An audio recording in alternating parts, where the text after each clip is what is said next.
Hey, shalom, shalom. Want to give all praises, glory, and honor to Yahweh, Bashem, Yahushua, Bashem, Rakakadas. Double honors to our apostles and elders at Great Millstone.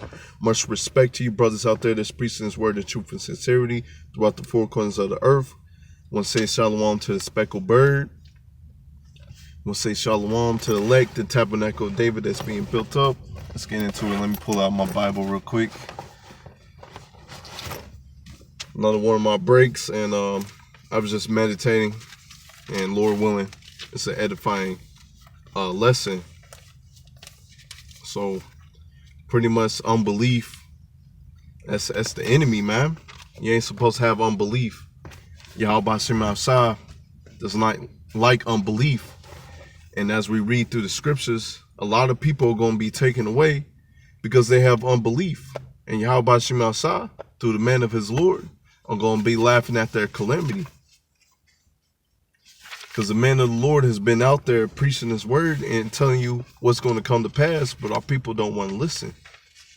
So let me get 2nd Ezra 15. I've been bringing this out a lot. I'll just go ahead and start at the top. 2nd Ezra 15. Behold, speak thou in the ears of my people the words of prophecy which I will put in thy mouth, saith Yahweh. I will cause them to be written in paper, for they are faithful and true. These words are faithful and true. They've been given to the apostles and elders on down to the real prophets out there that's preaching his word in truth and sincerity throughout the four corners of the earth. Those are the real men of the Lord, all right, doing this work and speaking the words of prophecy, because they are going to come to pass, no matter if you believe it or not. Fear not the imagination against thee. Let not the incredulity of them trouble thee that speak against thee. And this is what I wanted. Verse 4, for all the unfaithful shall die in their unfaithfulness. So all the unfaithful are going to die in their unfaithfulness because they didn't take heed to this word. The real man of the Lord was out there preaching and prophesying what's going to come to pass, and then they didn't take heed to it. So, you know, plain and simple, man. Let me turn right to it. Bear with me. I think it's 32. That's 31. Give me 1 second. Let's get Genesis 32 and 22 on down. Now, this is faith that you should be having, especially in these times, because in these times that we living in, that we're coming into, hey man, a lot of strange works, a lot of strange things is going to happen, and the Lord is going to show you that he's dealing with you and that you are the elect. But for everybody else, hey man, they're going to be wiped out. That's why it's a blessing to have faith in Yahweh Shem outside. That's why you got to be out here doing this work in the will of the Heavenly Father. All right, so this is Genesis 32 and 22. And he rose up. This is Jacob, who later got his name changed to Israel, Yasharallah, Prince of the Power. All right, he rose up that night and took 2 wives and his 2 women servants and his 11 sons and passed over the ford Jabbok. And he took them and sent them over the brook and sent over that he had. And Jacob was left alone and there wrestled with Salakia. And Jacob was left alone and there wrestled a man with him unto breaking of day. So this man was the angel, and this shows how strong our forefathers were. Hey, this man is wrestling the angel, man. All right. And when he saw that he prevailed not against him, he touched the hollow of his thigh. So Jacob was giving this angel this work, man, giving him 2 jabs, you know. Hey, man, and the angel was not prevailing. So the angel, you know, hit him. All right. In the hollow of his thigh.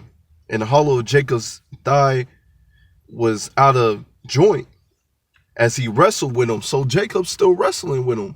Hey, this is faith that we should still be having in these times of trouble that we's coming in, man. We supposed to still be fighting and going through, man, and remembering these precepts. And you know, as it says, instead of me paraphrasing, let's go to Isaiah real quick. Let me get this real quick.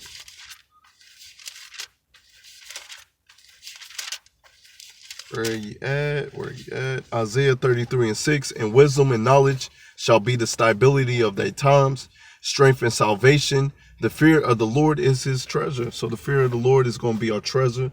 We're going to walk in the ways that are pleasing to the Heavenly Father. And wisdom and knowledge at the end of the day, that these days are coming, man. We got to look at our forefathers. Were they confounded? No, man. They kept patience. They kept faith in Yahweh Bashim outside, and they weren't confounded. So as we read in this passage, as we go back to Genesis 32 and 26, and he said, let me go, for the day breaketh. And he said, I will not let thee go, except thou bless me. Amen. You just got to keep praying. This is an example, man. You know, keep on fasting, keep on praying and fasting works great together. Hey, just keep on doing it, man. If you're doing the will of the Heavenly Father, you ain't got nothing to worry about, man. All right. Except thy bless me. And he said unto them, what is thy name? And he said, Jacob, Yaikwab. All right, Yaakov, hustler, supplanter. And he said, thy name shall no more Jacob, but Israel, Yasharallah. For as the prince has thou power with God and with men, and has prevailed.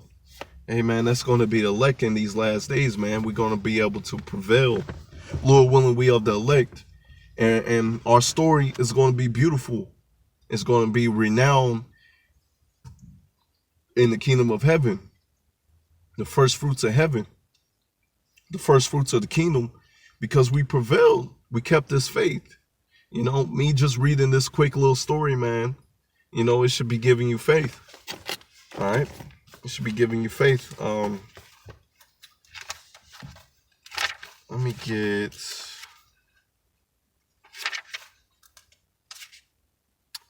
Salakia, there was something I wanted to get. So Salakia, where's Tobit at?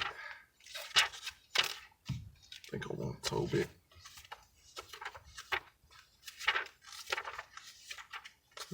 Esther, Judah. Yep, Tobit. Let me get Tobit. Let's see, what was it? I think it's 12 and 7.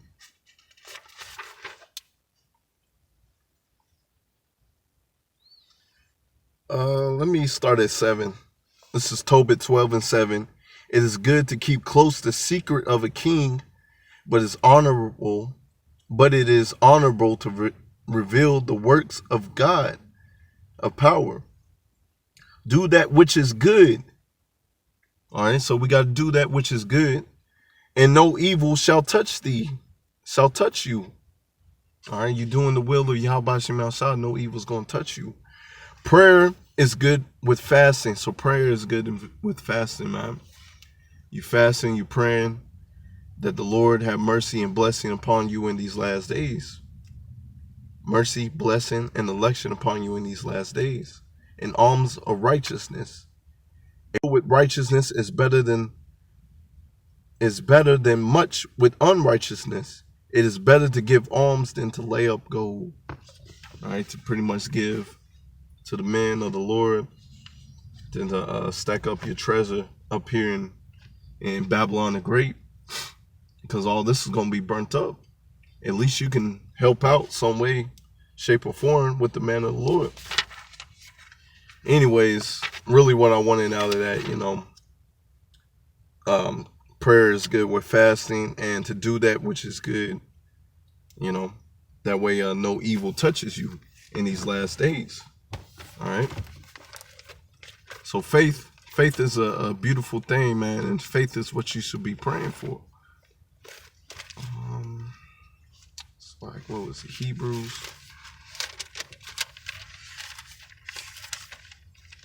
This is Hebrews 10 and 38. I'm going to just get this real quick. Now the just shall live by faith. I've been bringing this out a lot too. Now the just is going to live by faith in these last days, man. And, hey, the Lord is going to show his power in these last days. All right. But if any man draw back, my soul shall have no pleasure in him. So you take your hand off the plow. Hey, all these people that took their hands off the plow, almost feel sorry for you, man. But that's why we're supposed to be having faith. All right. Let me get Romans. It's Romans 12:1. I beseech you, therefore, brethren, by the mercies of power, that you present your bodies as a living sacrifice, holy, acceptable unto power, which is your reasonable service. So this is your reasonable service, going out there on the highways and byways, preaching this word, if you're called to do it, helping out the brothers some way, shape or form, following in order. Be not conformed to this world. So this world is trained up to have no faith. It's trained up to be heathens, to be atheists. Well, there's going to be a rude awakening when everything just really starts collapsing, because it's really starting now. Be not conformed to this world, but be ye transformed by the renewing of your mind, that ye may prove what is that is good and acceptable and perfect will of power. So I gotta make sure to see what time it is. So that's our job in this thing, man. To have our mind renewed and to follow the ways of Yahweh Shem outside, man. And what is that? Having faith. Having faith. Matter of fact, I should have stayed in Hebrews. So bear with me as I turn to it. It's Hebrews 11. Yeah, Hebrews 11:6. But without faith it is impossible to please him. For he that cometh to power must believe that he is, and that he is a rewarder of them that diligently seek him. So you got to diligently seek him and diligently have faith in Yahweh Shem outside that he's going to deliver you in these days, man. Because these days are going to get crazy. These days are going to, hey, man, the Lord ain't playing. The Lord is really going to show that he's not playing out here. Okay, so have faith. It's going. I really can't paraphrase it, man. You just gotta have faith. Let's say that, man. You just gotta have faith in the times that is coming. All right, and we want that crown of glory, man. Sirach 36. That's 26. It's Sirach 36. Have mercy upon us, O Yahweh power of all, and behold us, and send thy fear upon all nations that seek not after thee. So the 2/3 of Jake, man, they gonna have fear in these last days, man. These 2/3, these heathens, hey man, they gonna be feeling it in these last days. Lift up thy hand against the strange nations, and let them see their power. So in these last days, they're going to see the power. They're going to see men of the Lord get raised up with power. All right. They're going to know that Yahweh Shem outside lives, and that he has a chosen people, which is the Israelites, man. The so-called Negroes, Latinos, and Native Americans, man. And Lord ain't playing in these last days. Let me see. As thou sanctified us before them, so be thou magnified among them before us, and let them know thee as we have known thee, that there is no power but only, O God, O Yahweh Shem outside. So I keep saying, in these last days, people are going to see that what we've been saying is going to come to pass. And they're going to know that Yahweh Bashim Al lives and exists. In these last days, Jake's is going to be turning Christianity, Islam, or whatever, man. But that's not going to work. The men of the Lord's been out there preaching his word. And y'all haven't been taking heed to it, man. So, hey, it's a blessing to have faith. Just keep on rocking with the Lord, man. Doing the will of the Heavenly Father. Okay. Let me see. Show new signs and make other strange wonders. Glorify thy hand and thy right arm, that they may set forth thy wondrous works. Hey, man. Hey, that's coming. It's coming. We're going to see more chariots. We saw a chariot that was bigger than the whole earth. Hey, more and more chariot signs are going to come. Like I said, men's going to get that spiritual power. Isaiah 59:19, Isaiah 40:31. What's that? John 14:12. You know, we're going to be able to do greater works. You're going to see manna falling. I wouldn't be surprised you see manna falling from the sky. Say you in your house or somewhere, and hey, you just ate up your food. You close the door, and then you open the door. There's more food. It's back filled up. More miracles is coming. Hey, we just got to have faith in these last days, man. I'm going to get this and I'm close out. Raise up the indignation and pour out wrath. Take away the adversary and destroy the enemy. That's what's going to happen, man. That power is going to be shown in these last days, man. For you 2/3 that don't want to take heed, you're going to be taken away in a great number. And you heathens, hey, y'all going into slavery. And you heathens over here in Babylon the Great, y'all going to be destroyed. That's it. So hopefully this was an edifying lesson. I want to give all praises going on to Yahweh, Bashem, Yahweh Shah, Bashem Rakakadash. Double honors to our apostles and elders at Great Millstone. Much respect to you brothers out there that's preaching this word in truth and sincerity. Until next time, Lord willing, shalom.